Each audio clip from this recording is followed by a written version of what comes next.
ఏపీలో పిఠాపురం నియోజకవర్గం ఆసక్తి రేపుతోంది. వచ్చే ఎన్నికల్లో ఇక్కడ ఎవరు నెగ్గుతారు అనే దానిపై అందరి దృష్టి పడింది. కూటమి తరపున జనసేన అధినేత పవన్ కళ్యాణ్ ఇక్కడ నుంచి బరిలోకి దిగుతుండటమే అందుకు కారణం.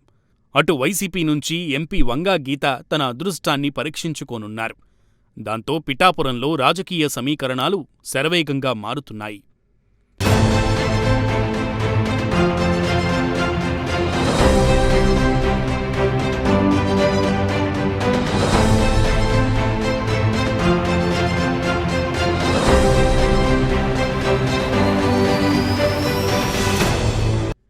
వంగా గీత 1964లో కాకినాడలో జన్మించారు. ఆంధ్ర యూనివర్సిటీ నుంచి ఎల్ఎల్బీ పూర్తి చేశారు. అనంతరం రాజకీయాలపై ఆసక్తితో తెలుగుదేశం పార్టీలో చేరారు. 1989 నుంచి 1993 వరకు స్త్రీ శిశు సంక్షేమ శాఖ ప్రాంతీయ చైర్పర్సన్గా పనిచేశారు. 1995లో తూర్పుగోదావరి జడ్పీ చైర్పర్సన్గా ఎన్నికయ్యారు. 1997లో టీడీపీ రాష్ట్ర ఉపాధ్యక్షురాలిగా పనిచేశారు. 2000లో రాజ్యసభ సభ్యురాలిగా టీడీపీ నామినేట్ చేసింది. ప్రజారాజ్యం స్థాపించిన తర్వాత 2009లో తొలిసారి ఎమ్మెల్యేగా పిఠాపురం నుంచి గెలుపొందారు. ఏపీ విభజన అనంతరం ఆమె రాజకీయాలకు దూరంగా ఉంటూ వచ్చారు. 2019లో తిరిగి వైసీపీలో చేరి కాకినాడ ఎంపీగా గెలుపొంది పార్లమెంటులోకి అడుగుపెట్టారు.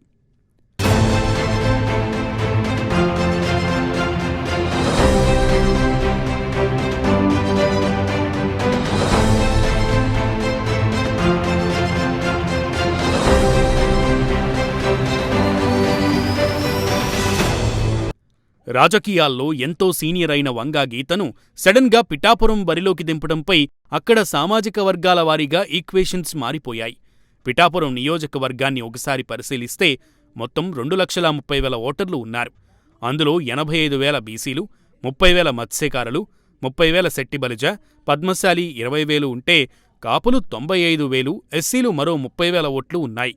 కాపు సామాజిక వర్గం ఎక్కువగా ఉంటుందని పవన్ పిఠాపురం నుంచి బరిలోకి దిగుతున్నారంటూ అధికార పార్టీ నేతలు జోరుగా ప్రచారం చేస్తున్నారు. మరి వంగా గీత కూడా అదే సామాజిక వర్గానికి చెందిన వారే కదా అంటే కిమ్మనకుండా ఉండిపోతున్నారు. కాపుల ఓట్లను చేల్చడం ద్వారా పవన్ గెలుపును అడ్డుకోవచ్చన్నది జగన్ ప్లానట.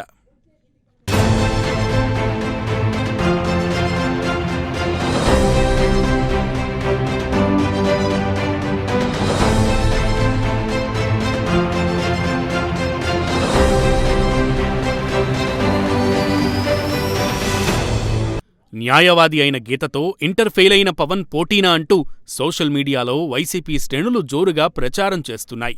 మరి రాజకీయాల్లో సీనియర్ అయిన వంగా గీత తన హయాంలో చేసిన అభివృద్ధి శూన్యమని అక్కడి ప్రజలే చెబుతున్నారు.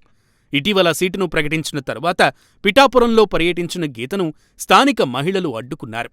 5 ఏళ్లుగా అభివృద్ధి జరగలేదని, నీరు, డ్రైనేజీ, ఇల్లు, వాకిలు ఇలా అన్ని సమస్యలు ఆమె ముందు వెళ్లబుచ్చారు. పైగా పార్లమెంట్లో రాష్ట్రానికి రావాల్సిన నిధులపైన పెద్దగా పోరాడింది కూడా లేదు. గతంలో పవన్పై పరుష పదజాలంతో ఎమ్మెల్యే ద్వారంపుడి చంద్రశేఖర్ విరుచుకుపడినా పక్కనే ఉన్న ఎంపీ గీతా మాత్రం అవేమీ పట్టనట్లుగా మిన్నకుండిపోయారు.